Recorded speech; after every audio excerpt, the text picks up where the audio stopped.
You know, I feel like every time I see Kenyans going on the streets, it's like you are fighting for your independence. It's like we are fighting for independence once again. Because when you go out there, the rules of the jungle, that's what is applying. Because they don't want you to talk. They don't want you to express yourself. If you talk, you are unalived.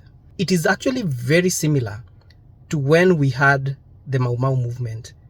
When they would go out there, start demonstrating, and very few of them would come back home.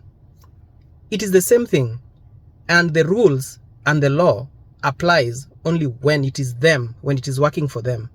It is not when it is working for you. And even if we have institutions like IPOA, it takes so long. 1 year down the line, June 25th is here.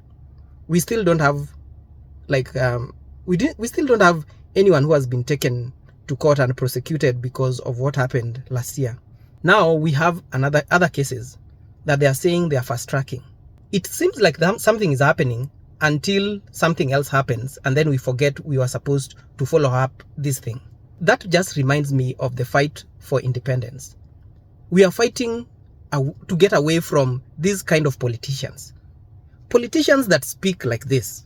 Mimi ni MCA kutoka Korokocho Ward. Huyu gavana juzi aliweka zile vitu za kuweka takataka. Wanakuja wanavunja. Sisi hatukatai kijana aliuliwa.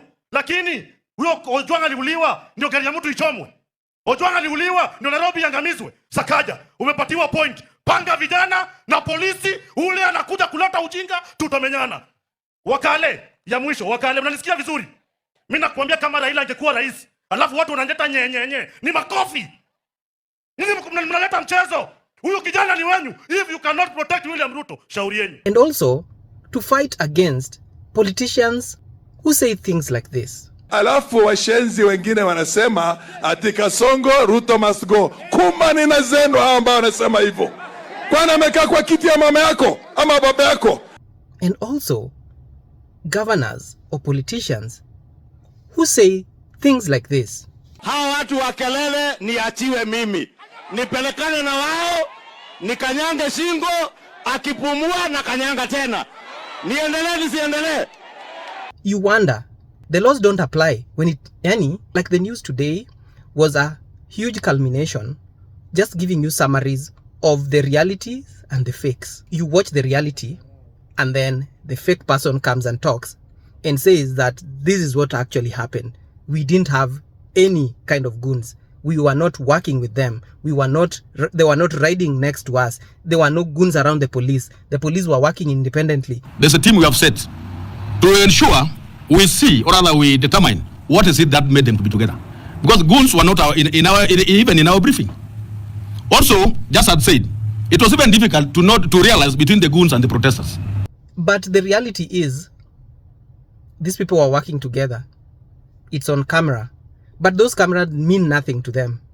There's nothing. So you tell me, if we are not fighting to get independence again in Kenya, we want to be independent from these politicians. We want to be independent from these officers who call themselves police, who are not working for us. So we want to be independent to get out of these shackles that they've put on us, and say we want a Kenya that we stand for. We want a Kenya that stands for us too. We want a Kenya that we have law and order. But that is what everyone else is working against. Like the citizens of Kenya are alone in making sure that we are achieving this. We are alone. It is them against the citizens. And until you see that, you will not understand why people are on the streets every day.